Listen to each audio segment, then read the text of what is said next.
In a tragic turn of events, a 25-year-old man's drug-induced psychosis culminated in a horrifying series of attacks, leaving a community reeling and families shattered. Bailey Jordan Lester, amidst a haze of drugs, fatally stabbed 53-year-old Lachlan Harris numerous times in a house in Tuart Hill, Perth's north in January last year.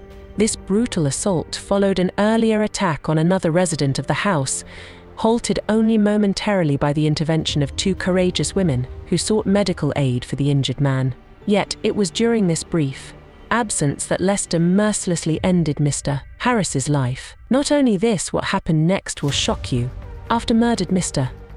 Harris, Lester then left the house and proceeded down the street, where he happened to run into a neighbor who was putting out his trash cans.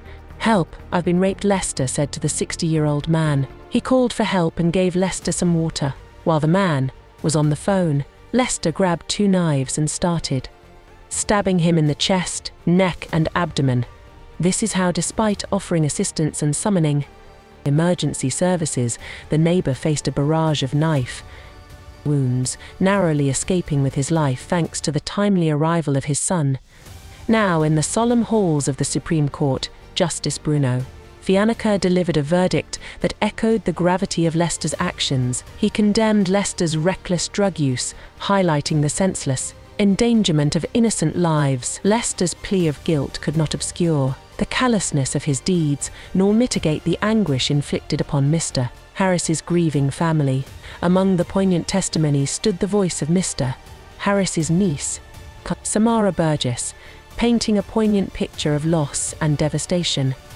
Her words reverberated beyond the courtroom, underscoring the enduring wounds inflicted by Lester's senseless violence. Though Lester's remorse, expressed in a letter to the judge, offered a glimpse of humanity amidst the darkness, Justice Fiannaker spared no words in emphasizing the gravity of the crime. Lester's sentence, a life behind bars with a minimum of 20 years, served as a somber reminder of the irreparable harm caused by drug-fueled violence.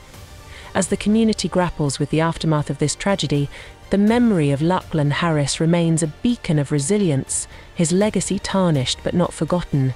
Bailey Jordan Lester will be eligible to apply for parole in 2043 after receiving a life sentence for the murder of one man and the wounding of two others.